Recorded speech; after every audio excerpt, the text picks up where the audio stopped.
केवळ महागाई आटोक्यात आणतो आहोत हे दाखवण्यासाठी सर्वसामान्य शेतकऱ्याचा बळी दिला जातो। मोदी सरकार हाय हाय, मोदी सरकार हाय हाय, मोदी सरकारचा करायचं काय? केंद्र सरकारला महागाईवर नियंत्रण आणण्यात सपशेल अपयश आलेलं आहे। जो शहरी मतदार आहे त्याला कुठेतरी सुखावण्यासाठी सर्वसामान्य शेतकऱ्याचा बळी दिला। अमोल कोल्हे पहिल्यांदाच अशा आंदोलनामध्ये उतरत आहेत। भाऊ, तुम्ही थेट रस्त्यावरती पहिल्यांदाच उतरताय। नाही, कारण केंद्र सरकारचा हा जो कांद्याच्या निर्यातीवर 40% निर्यात शुल्क आकारण्याचा तुघलकी निर्णय हा अत्यंत दुर्दैवी आहे। हा शेतकऱ्याचं कंबरडं मोडणार आहे, त्याच्या ताटात माती कालवणार आहे।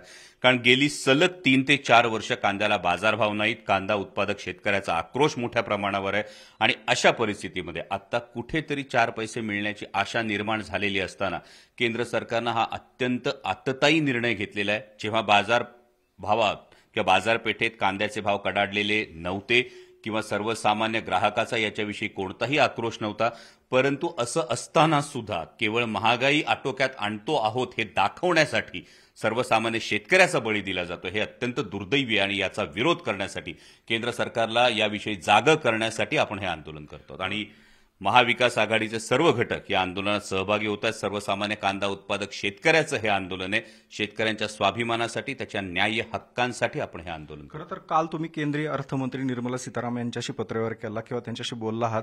नेमकं काय तुम्ही पत्रव्यवहार केलात आणि काय तुमची मागणी आहे? यामध्ये हीच जी संपूर्ण परिस्थिती गेले 3 ते 4 वर्षांपासून कांदा उत्पादक शेतकऱ्यांची होत असणारी ससे हुलपट आणि त्यामुळे 40% निर्यात शुल्क लादणं ही अघोषित निर्यात बंदी आहे आणि या निर्यात बंदीमुळे, या निर्णयामुळेच कांद्याचे भाव जे जवळपास 2200 रुपये क्विंटल ते 2500 रुपये क्विंटलच्या आसपास पोहोचले होते ते पुन्हा गडगडून साधारणतः 1400-1500 रुपयापर्यंत परत खाली आलेले आहेत। त्यामुळे हा निर्णय तातडीनं मागं घेण्यात यावा हीच विनंती केलेली। साधारण 150 कंटेनर जेएनपीटीच्या बंदरावरती 2 दिवसापासून थांबून आहे, त्यामुळे खूप मोठं नुकसान होणार आहे। त्याकडे कसं पाहताय?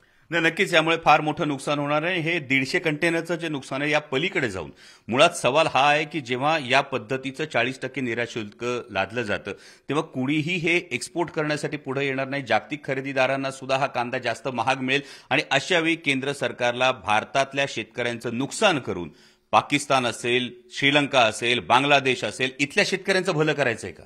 जेव्हा देशामध्ये किमान 6 ते 7 महिने पुरेल एवढा कांदा उपलब्ध आहे, अजून खरीपाचा कांदा यायचा आहे आणि अशा परिस्थितीमध्ये केवळ या सगळ्याची जी पार्श्वभूमी जर आपण बघितली तर केंद्र सरकारला महागाईवर नियंत्रण आणण्यात सपशेल अपयश आलेलं आहे। मग डाळी असेल, पेट्रोल असेल, डिझेल असेल, खाद्यतेल असेल, गॅस सिलेंडर असेल, या सगळ्याच्या किमती आकाशाला भिडलेल्या आहेत आणि अशा वेळी 4 राज्यांमध्ये विधानसभेच्या निवडणुका येत्या नोव्हेंबरमध्ये आहेत। त्यानंतर लोकसभेच्या निवडणुकांना केंद्र सरकारला सामोरं जायचंय आणि हे मोदी सरकार बस हो गई महंगाई की मार असं म्हणत सत्तेवर आलं होतं, ज्याला महागाईवर नियंत्रण आणण्यात सपशेल अपयश आलेलं आहे आणि कुठेतरी हे दाखवण्यासाठी आणि जो त्यांचा कोर मतदार आहे, जो शहरी मतदार आहे, त्याला कुठेतरी सुखावण्यासाठी सर्वसामान्य शेतकऱ्याचा बळी दिला जातो।